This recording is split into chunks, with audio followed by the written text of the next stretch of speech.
ऐसे मेरे बहन और भाई जो सफली परियों के शौकीन हैं वो मैदान में आए। आज मैं उन अपने थके हारे बहन और भाइयों के लिए एक सफली परी का अमल लेके हाजिर हुआ हूँ, जिसका अनवान है सफली परी शाज की तस्खीर का लाजवाल अमल। ये अमल उन मेरे बहन और भाइयों के लिए है जो सफली परियों के अमल कर करके थक गए, जिनका अमलियात से भरोसा उठ गया कि ये अमलियात में कभी कामयाबी नहीं होती, ये झूठ है। ऐसे बहन और भाइयों के लिए ये अमल लाया हूँ। मेरे इस अमल को करें और 100% कामयाबी हासिल करें।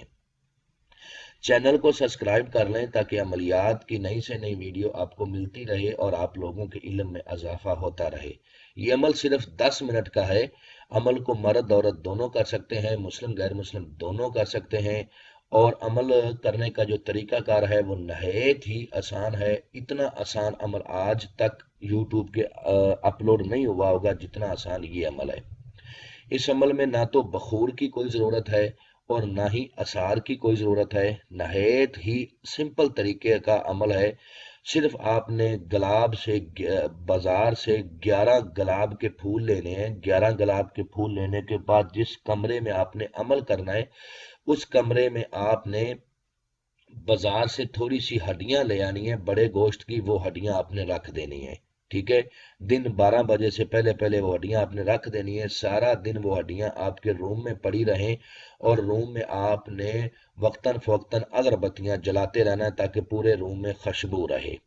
और जब आपने अमल करना है तो मशरक की तरफ मुंह करके अमल करना है। और जो आपके पास 11 गुलाब के फूल हैं वो भी आपने हड्डियों के साथ ही रूम में रख देने हैं। जब आपने अमल के लिए रात 12 बजे रूम में जाना है तो जिस्म आपका साफ हो, कपड़े आपके साफ हो, कपड़े किसी भी रंग के पहन लें।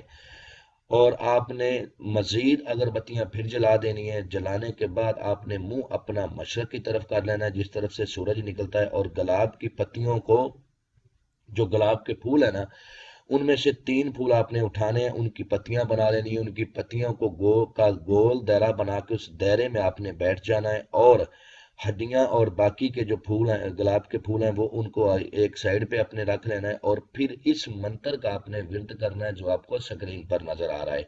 और मैं भी पढ़ के सुनाता हूँ ताकि किसी किस्म की कोई गलती ना हो। अजब या शाज मूख है, या बाज यूख है, या तूख है। तादाद है इसकी 485 बार। आपने उस पत्तियों के आसार के अंदर बैठ के जब आसार लगाना है, पत्तियों के ऊपर पड़ना कुछ नहीं है, बस पत्तियों का गोल दरा लगा के उसमें बैठ के आपने इस मंत्र को 487 बार पढ़ देना है। जब आपने 487 बार पढ़ देना है तो जैसी आपकी तादाद पूरी हो जाएगी, ये शाज परी आ जाएगी और आके आपसे कहेगी कि आपने मुझे बुलाया है, आप मुझसे क्या चाहते हैं। आपने मेरा नाम ले लेकर मुझे आवाजें दी हैं, मैं आ गई हूं, मैं आपके लिए क्या कर सकती हूँ। तो सबसे पहला जो सवाल है आपका वो ये होना चाहिए कि मैं चाहता हूं कि तुम मेरे जायज और नाजायज काम करने का वादा करो।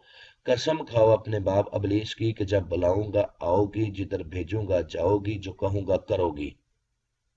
इसके बाद ये कसम 3 बार आपने लेनी है। इसके बाद आपने कहना है कि अपनी दोबारा हाजिरी का तरीकाकार बताओ। ये अपनी दोबारा हाजिरी के लिए आपको एक रिंग देगी। उस रिंग को जब भी आप रगड़ोगे, गर्म करोगे तो इसकी हाजिरी हो जाया करेगी। अमल करने से पहले हमसे इजाज़त लें, अमल के बारे में मुकम्मल इन्फॉर्मेशन लें, फिर अमल को करें। बिना इजाज़त के और बिना इन्फॉर्मेशन के अगर आप अमल करोगे तो कभी कामयाबी नहीं होगी, उल्टा आपको रज्जत और बंदश का सामना करना पड़ेगा। उम्मीद करता हूं कि आप लोगों को हर बात वजाहत के साथ समझा दी है। अगर फिर भी किसी बात की समझ ना लगी हो तो दिए हुए नंबरात पर व्हाट्सएप पर रब्ता करें। इंशाल्लाह आप लोगों की बेहतर रहनुमाई कर दी जाएगी। मिलते हैं दोस्तों नेक्स्ट वीडियो में। अस्सलाम वालेकुम।